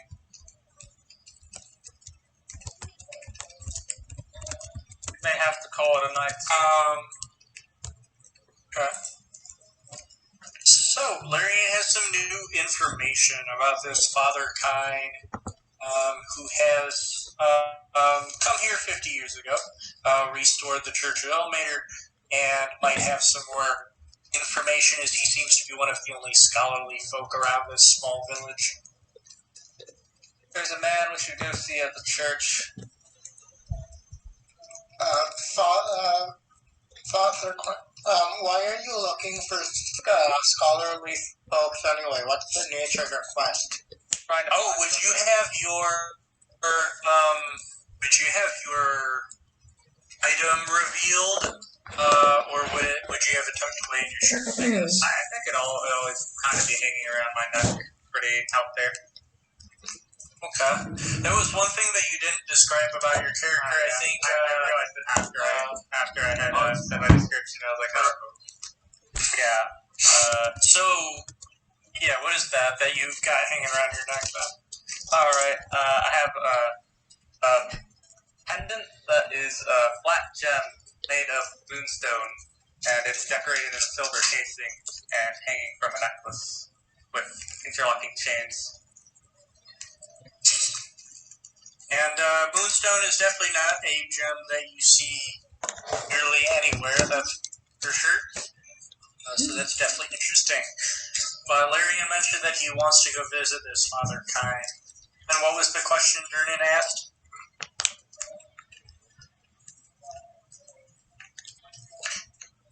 I was asking Larian, why did he need why is he looking for a scholar? Yes, also disappearance, but not of a person. Does it have something to do with the moonstone pendant you have? Loosely. Okay. This will help. Well, I'm not going to pry any further. If you feel like telling me more, maybe I can help. Maybe I can't. But it's just an artifact. Okay. Let me check something on everybody's character sheet really quick. Let's see. I don't want to ask to...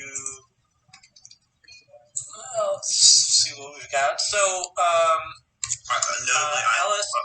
Oh, yeah, go ahead.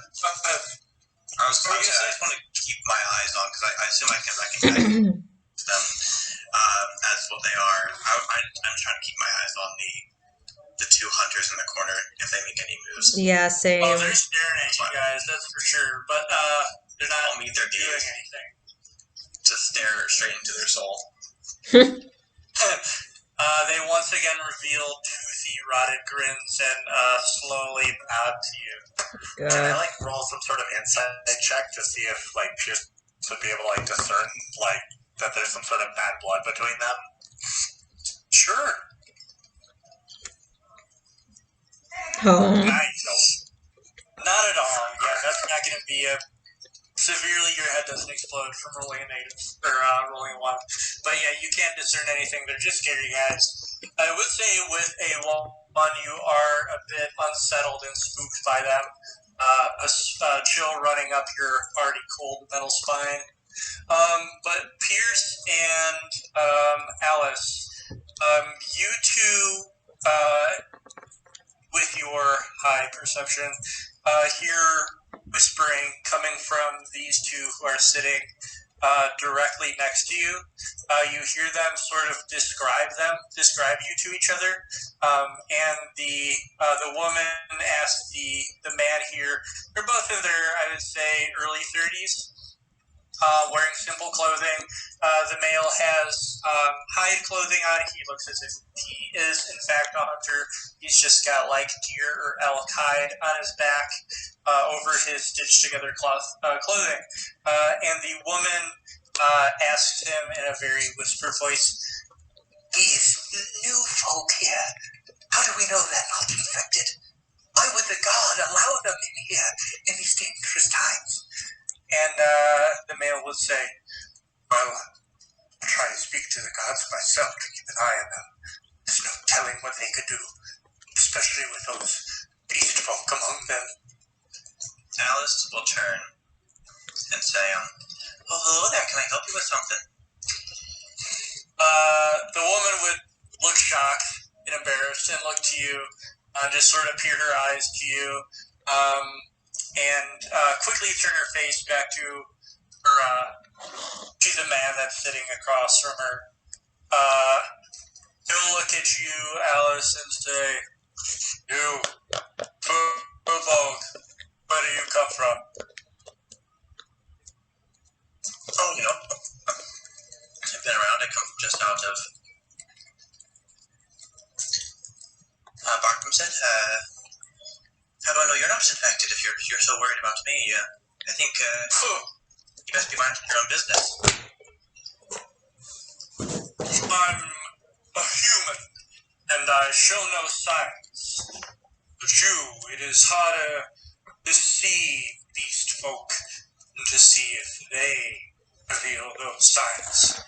But if you do, I'm sure the Pyre clerics will be able to tell and do with you the rest of those who are suspected of infection if you make any wrong moves around here. Yunyuen's gonna pop in. Not looking up from her steak, she quietly pops in and says, "You might not be infected, but your personality certainly is rotten." And she just goes back to her steak. Mind your tongue, Outlander. You should be gracious that the Blackwing Regiment allows you in our walls. Don't worry, all of us will have our eyes on you, making sure you harm none of us and provide no danger. I'm going. I think I'm going to ask them what if about saying pardon me while this lovely conversation is brewing, but I have a question for you if you have a moment of time. I'm looking for a friend of mine. They speak to you, human. Yes. I'm looking for a friend of mine, a human wizard named Ippius.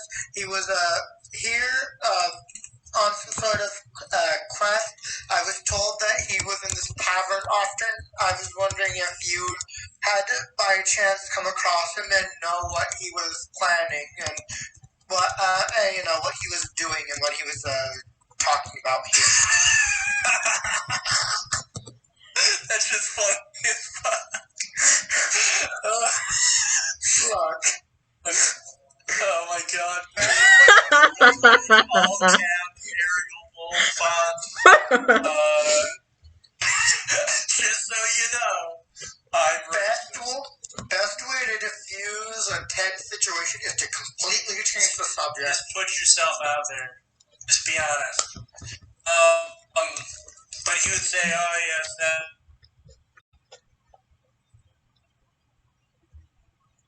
find a cure or whatnot in that sophisticated old village to the north, old city to the north. No one would be fool enough to travel that long distance. He probably died in the woods. Sorry to say it, but your friend is probably in some beast's stomach right now. He didn't seem to have the wits about him to survive in such dangerous times. Perhaps, but I shall go to where he said he was going and see if he by chance made it there and needs my help. Well, I will say Alice Roa is probably the safest place in Unedoa right now. But the trek there is a long and difficult one. Especially with Lightfall Harvest not approaching yet. All these villages around here are quickly running out of supplies. Something we're all very fearful of down. Yes, it's quite the peril we found ourselves in. Well, if these strange folk are with you, then perhaps I could provide a little bit more trust if you were to speak for them. I consider them my companions and friends, but I would never presume to speak for another person. It's they have people must speak for themselves, or else it becomes. Yeah, I don't consider myself like a lord or a master over people. I'm just. I'm just a person among friends. Anyway, thank you for speaking to me. It was nice to make your acquaintance. Belfier. Belfier, okay. Mr. and Mrs. Torrance, and I am Belfier, yes. Perhaps we will meet again, you and I, and we can share stories of what it's like on the outside. But for now, I grow tired of this conversation. Come on, Belinda, let us head home to more comfortable company. And she tilts her nose up to all of you, and they leave together, holding hands. Oh my god. Sweet racist couple. God, you love to see it. You love to see it. Love is real in 2021, guys. This is it. I'm visiting my grandparents. Pierce would turn over to A-List and he would say, A-List, was it correct?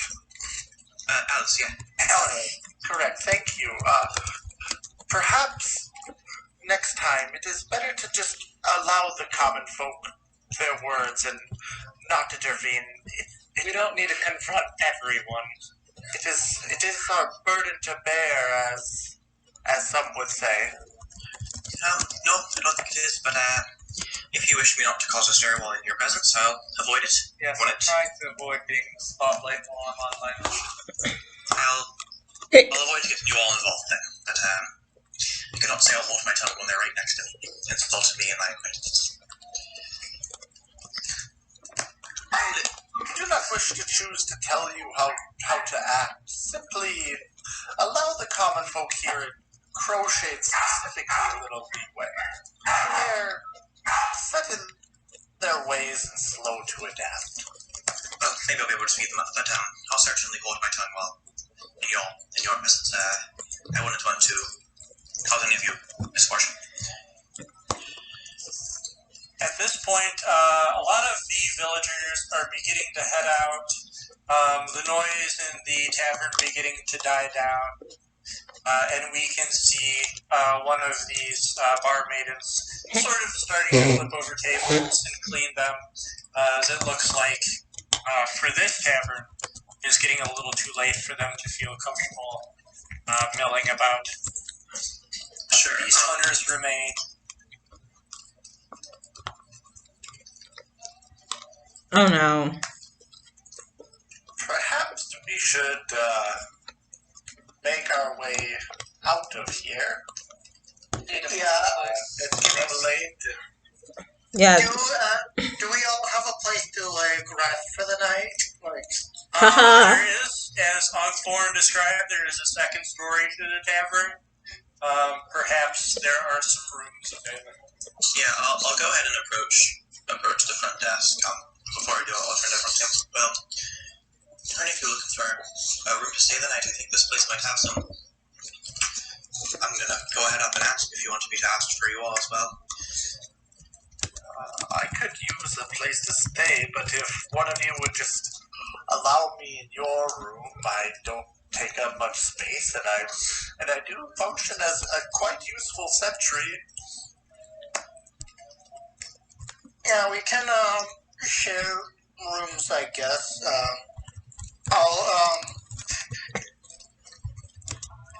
What do you needs beds? I know we have some various shapes and sizes here, so I certainly do. I don't need a bed. I also don't need a bed. Just a little corner space, somewhere warm. I can just sit. Or... Okay, so I imagine 3 beds are in order then. I'm going to go to the tavern or ask him what's the price for 3 beds at this inn. Okay. Yeah, so So Ogthorn speaks to you and says, so you'd like to stay in the second story and sleep here for the night? I'm sure that will be fine. Each bed will be 3 gold each. Jesus Christ. Wow, this guy is really. This is some highway robbery. He's too rich for my Yeah, blood. it's very expensive. Oh my I'll just make a hammock outside. yeah, so who I can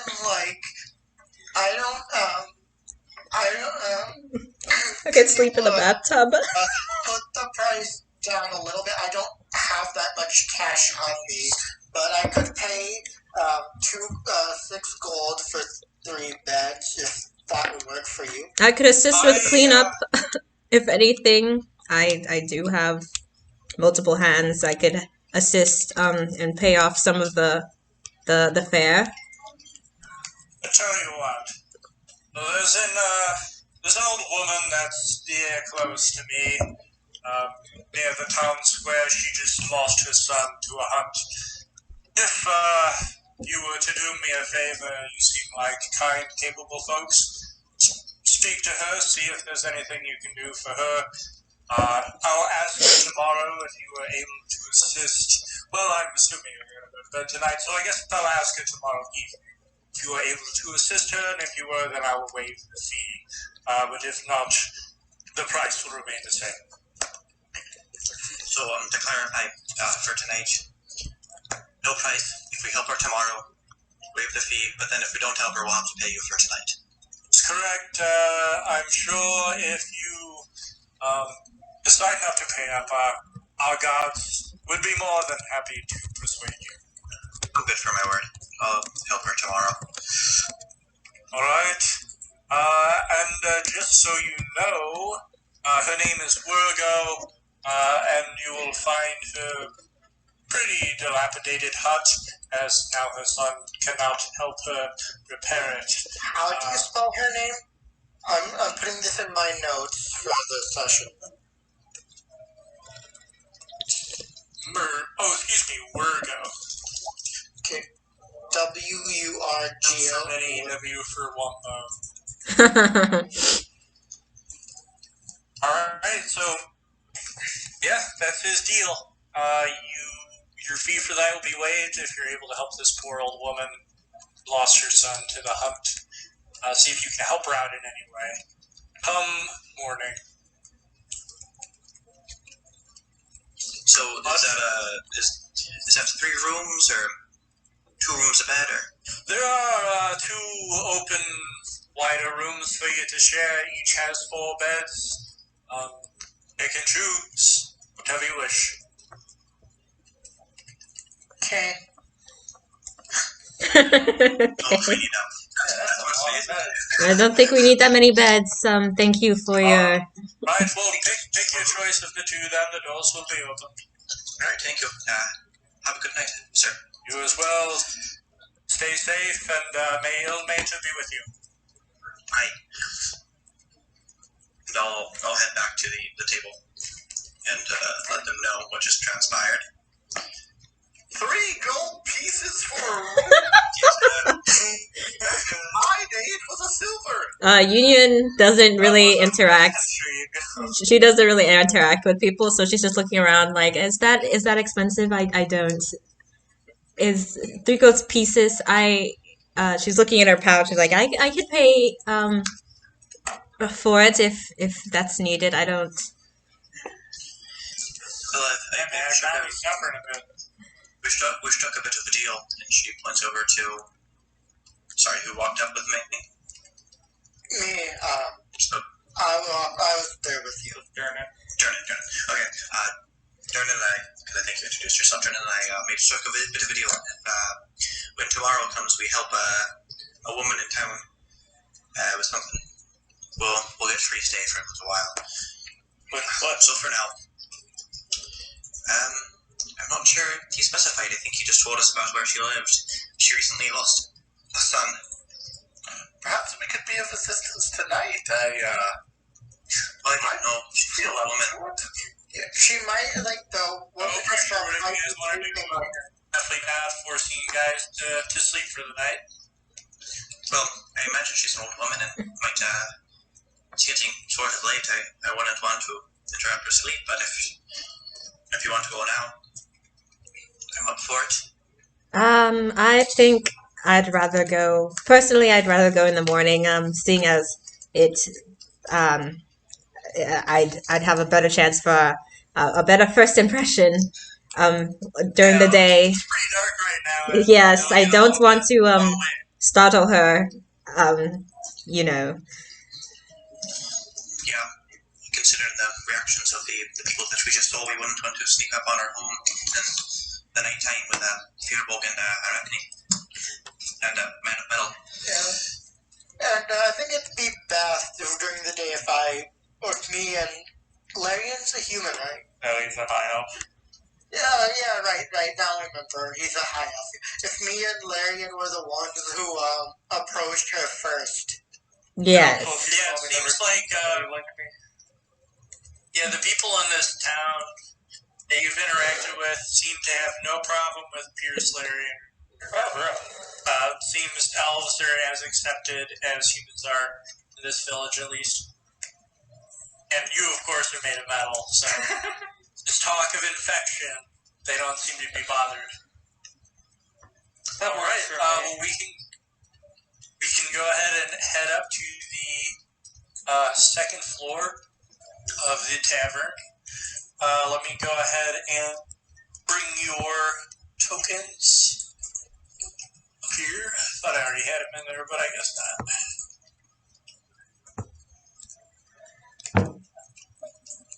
And let me grab our 5th.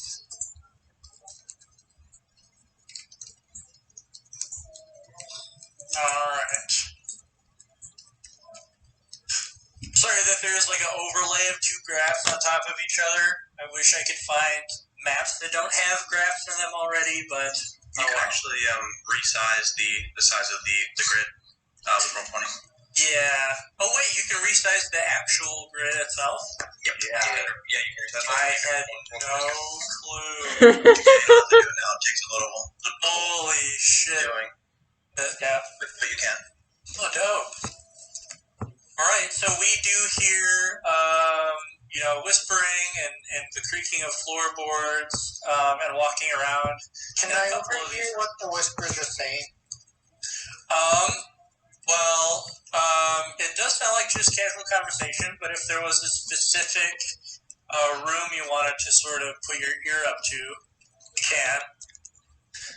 By the way, 15 foot, just to give you a bit better of a description of where you're at, instead of throwing you in here, 15-foot tall ceilings yet again. There are some sort of cracked glass windows where you can obviously see nothing but heavy rain tapping against them. These are candle-lit halls, but they're very cramped, and it's just your average tavern. But go ahead. So, are the beast hunters in a room here? I don't know. Are they? God. Because if so, I'd like to try to listen to their room. Like whispers in their room. Well, there's definitely not a door that says beast hunters are on it. Beast hunters meeting. Do not enter. If that's the case, then I don't think I'm going to Secret racist business in here.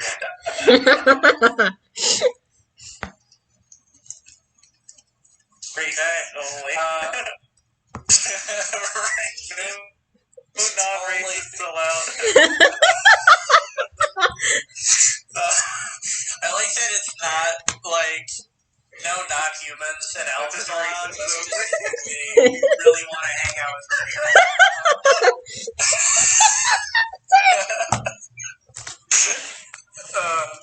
Alright, so you've got this creaky little room. These are simple cot beds stitched together. You've got some of the stuffing hanging out of them. Kind of smells a bit musty. You've got a chest to put extra clothes and belongings in. It's fairly large. Some poorly crafted, put together stools in the area, as well as a thin, flimsy door that you can close and lock with a sort of like diagonal, simple brass lock if you wanted to. Were you all ready to take the long rest of the night? Yeah, so what Pierce does is essentially he goes off and just stands in the corner, and you just see he essentially just all of his limbs just kind of fall down to his side, but his eyes stay lit. Oh no, he's dead. Somebody get some double A's from the nearest Walgreens. I'll basically just be meditating next to Pierce. Okay. Crisscross applesauce. So now if you sleep, is it just me? I don't know if she sleeps. Wait a second. She probably does.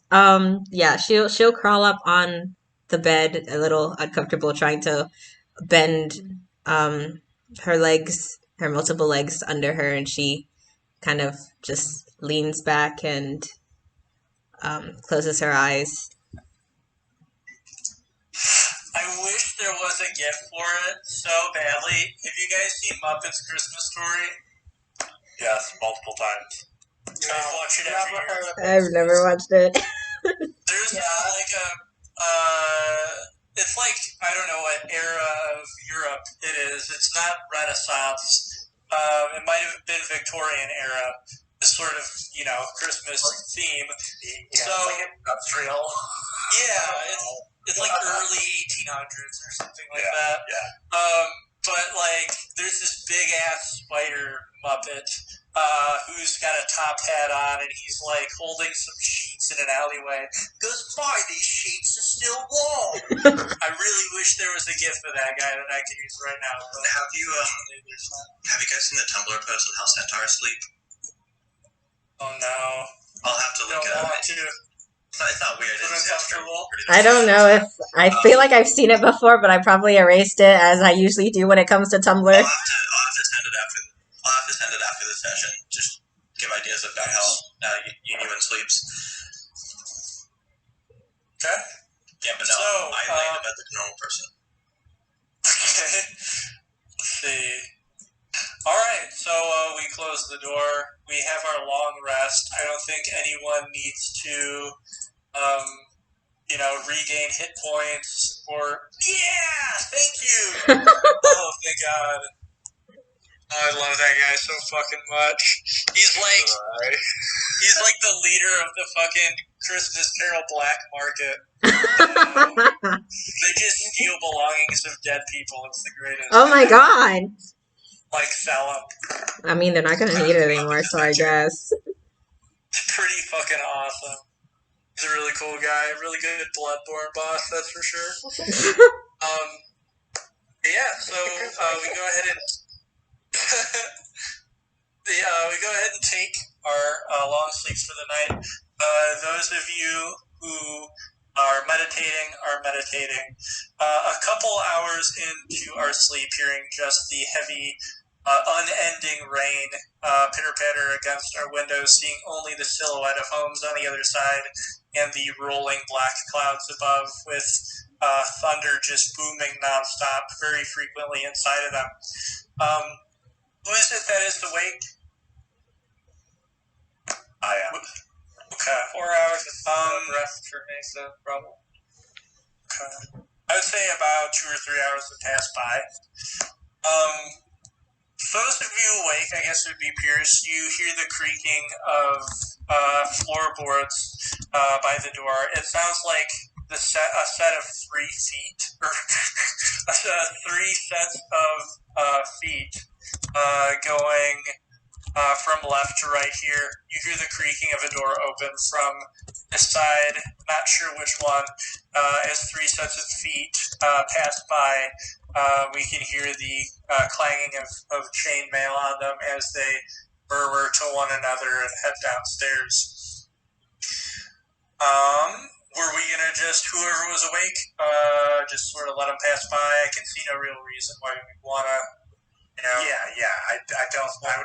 I would take note of it. And maybe perhaps look out the window since I'm situated right there and see if they enter out to the front. Sure. But I don't think I would wake anyone up or disturb anyone's sleep. So, if you were to look out the window, a few minutes would pass by, and you would notice that it's 3 guards that are sort of together, and one of them lights a torch. They all talk to each other at the front door, and then sort of go on their merry way. They don't go toward the front gates. They seem to be going deeper into the city, but that's all you notice of them. A few hours later, it is quiet once more, but something feels wrong in the air. Whoever sleeps only 4 hours, you would be awake as well. And let's see, I think it was Alice and Pierce that did have high perception, and you two being awake, you would hear this strange noise as the rest of the village sleeps. In the background, we would hear an echo sort of getting muffled by the rain, but it is very clearly the echo of loud howls that are emanating through the city.